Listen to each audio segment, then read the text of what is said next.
Esta es la evidencia de actividad libre de español bimestre 4, grado décimo, para JOMIC. Hoy vamos a hablar de la literatura contemporánea española, que fue la literatura básicamente del siglo XX hasta la actualidad. Para empezar necesitamos tener en cuenta el contexto histórico, y es que el siglo XX fue un siglo bastante movido para España, donde, bueno, sí, ocurrió la guerra civil, la famosa guerra civil española, donde ya sabemos que hubo dos bandos, los del franquismo, los nacionalistas, al mando de el general Francisco Franco, y los republicanos, que era básicamente la Segunda República española, que era mucho más liberal y mucho más tirando al lado del comunismo. ¿Qué pasa? Que eventualmente en la guerra ganaría Franco, como nos cuenta la historia, y la Segunda República sería expulsada, y en España se establecería este régimen militar, esta dictadura liderada por el general Francisco Franco, y como muchas dictaduras de la época, como en Alemania, la Alemania nazi, o la Italia fascista de Mussolini, tendríamos una gran represión de la libertad de expresión en España. O sea que esto afectó bastante a la literatura, pues porque no se podía publicar literatura libremente. Siempre había una moderación, que no atacara al régimen, que no fuera una crítica al régimen, y sobre todo nada que implantara ideales contrarios a los del régimen franquista, igual que el resto de las dictaduras europeas.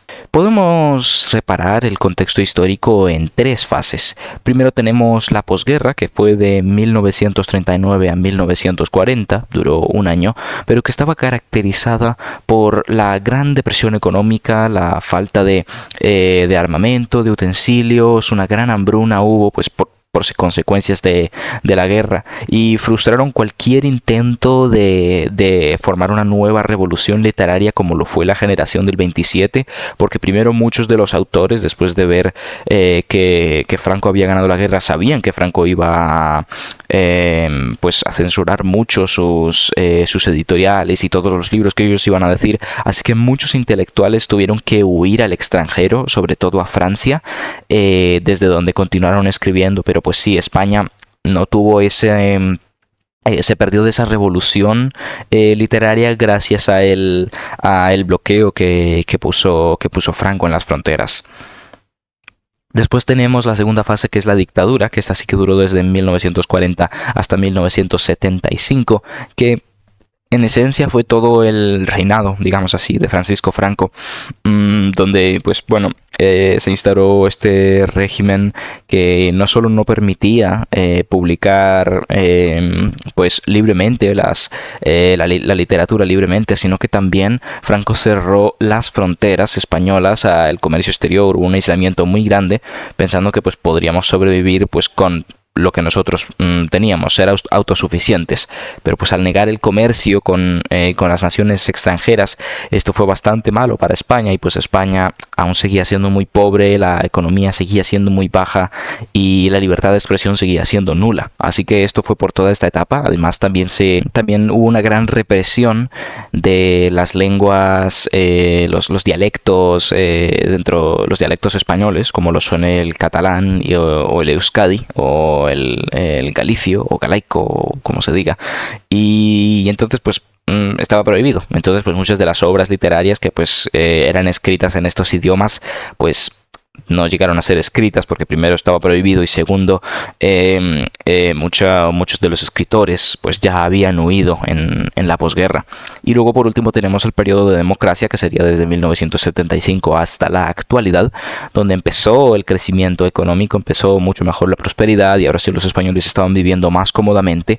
En 1975 muere Franco y lo sucede legalmente el rey heredero, el Borbón, que sería Juan Carlos, el rey Juan Carlos I, el cual es el padre de Felipe VI, el rey de la actualidad de España, y Juan Carlos I pues pudo haber continuado con el régimen de Franco, pudo haber continuado con todas sus medidas, y de hecho Franco le educó personalmente para que siguiera haciendo lo mismo. Sin embargo, Juan Carlos por alguna razón no le quiso hacer caso, y entonces empezó a abrir las fronteras, empezó a democratizar el Estado, el trabajo de la monarquía en la transición española fue bastante importante. Y entonces así es que se instauró la democracia y España empieza su periodo republicano, digamos, de monarquía constitucional. Y así es que pues ya se abre la libertad de expresión y empieza un boom de obras que pues no se habían podido publicar en el periodo del franquismo. Ahora vamos a ver diferentes tipos de literatura que fueron muy comunes durante este periodo, y también vamos a ver diferentes autores y las clases de literatura. Empezamos con la poesía, que se dividió en dos principales tipos, la poesía arraigada y desarraigada. La poesía en este tiempo, pues, como ya mencioné con toda la literatura, pues estuvo también restringida.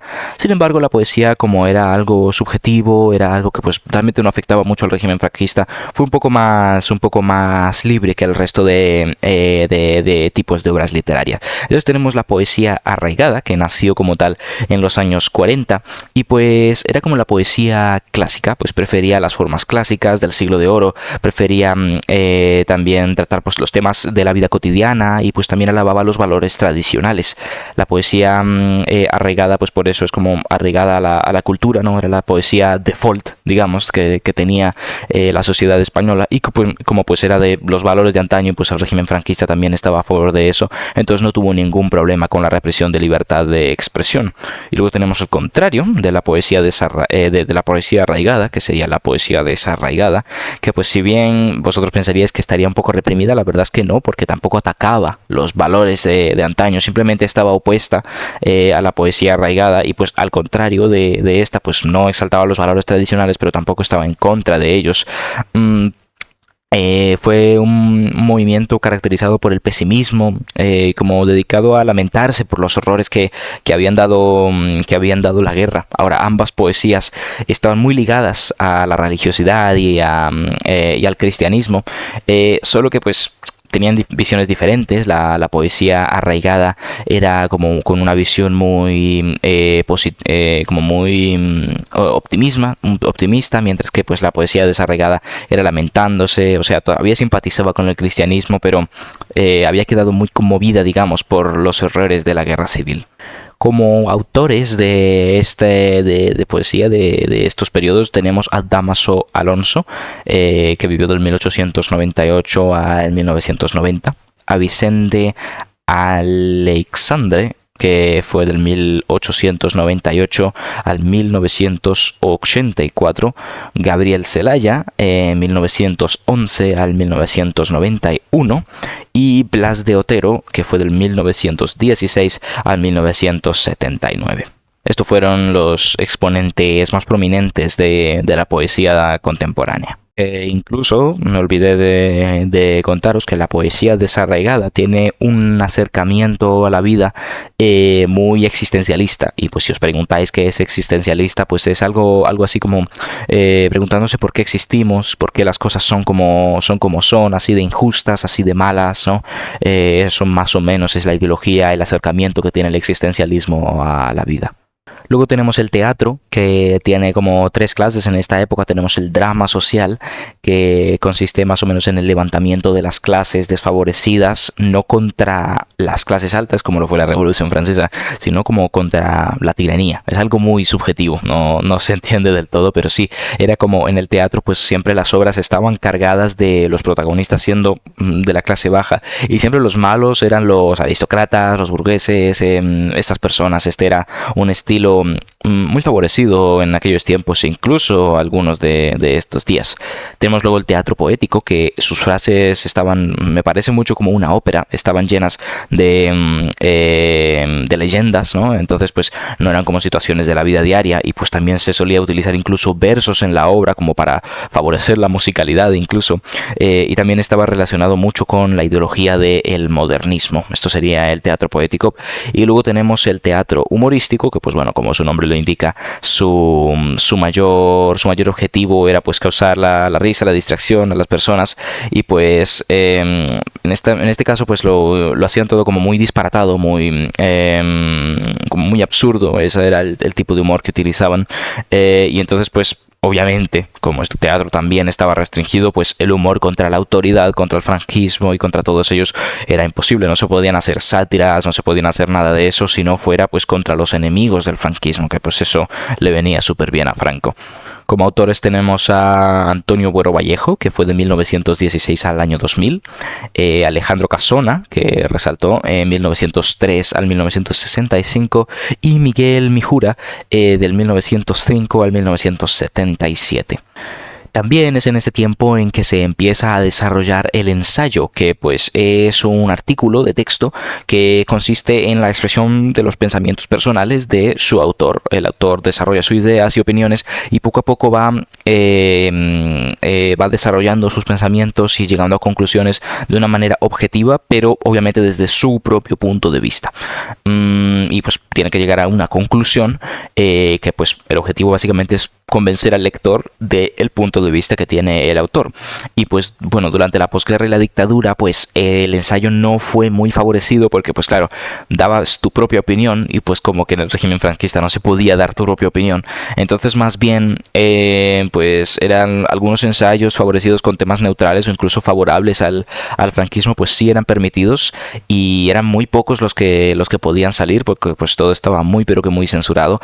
Pero pues sí, los primeros ensayos de España empezaron a salir en este periodo y pues es en este periodo que pues empieza a nacer. Destaca un solo un solo autor, que sería José Ortega y Gasset, que vivió del 1883 al 1955. Y por último tenemos la novela narrativa, que sería pues bueno, tendría la misma condición del resto de corrientes. No se podían hacer novelas que eclipsaran pues algo más que el franquismo, no se podían hacer novelas que tuvieran que ver como sátiras contra el franquismo. Destaca por ejemplo Camilo José Cela, que vivió del 1916 al 2002 y fue uno de los exponentes más grandes del tremendismo en España, que el tremendismo en la narrativa pues era una ideología que consideraban tomar los aspectos más brutales de la realidad para efectuar una reflexión profunda sobre la condición humana. Sé que esto puede sonar muy confuso y realmente, pero así más o menos eran todas las ideologías en estos tiempos. Eran muy, muy confusas y a veces incluso difíciles de entender, pero pues bueno, la filosofía lleva a conclusiones que pues a veces ninguno de nosotros nos podemos imaginar. Y por último tenemos la novela social, que era algo así como el drama social en el teatro, que pues claro, empleando técnicas realistas y pues preocupándose mucho por la sociedad y por a veces las injusticias que ocurren en la sociedad. Pues el protagonista como tal tenemos que no es una persona como estaríamos acostumbrados en cualquier libro, sino que es como un colectivo de personas, una sociedad, ¿no? Entonces tenemos que el interés por el lenguaje y el habla coloquial de antaño es bastante antes, porque pues también con este periodo del nacionalismo pues que querían identificar mucho con España y pues también tal como pues sugiere el nombre, pues se plantean muchos de los problemas que pues tenían en aquella época, problemas sociales, problemas de desigualdad, aunque claro, nunca sin señalar dedos al régimen de Franco. Y esta novela pues fue mucho más común en los años 50. Como vemos, toda la literatura estaba muy pero que muy censurada, pero esto todo cambiaría cuando llegaría ya a la muerte de Franco en 1975 y de ahí en adelante ya pues se dio barra libre a toda la literatura que no se había podido hacer. De hecho, mucho del odio que hay contra Franco hoy en día es precisamente porque pues Franco prohibió tantas cosas que pues al fin de cuentas avivó las ganas de creer o pensar de esa misma forma que él quería atacar, como por ejemplo el independentismo de Cataluña o País Vasco. Pues al censurar tanto las obras en estos dialectos y en todo lo que tuviera que ver con su independencia, pues obviamente pues eso solo al fin de cuentas avivó más el sentimiento nacionalista y pues hoy en día hay un sentimiento nacionalista mayor en Cataluña y País Vasco que pues el que había antes de que Franco llegara. Y pues bueno, muchos de los tipos de obras como el ensayo que no se habían podido poner pues hoy en día son de lo más común y de lo más normal ver aquí en España, así que pues como que Franco intentó banear muchas cosas cuando realmente pues no tuvo la oportunidad de hacerlo. Bueno, este ha sido el vídeo de hoy, espero que os haya gustado y nos veremos en la próxima. Adiós.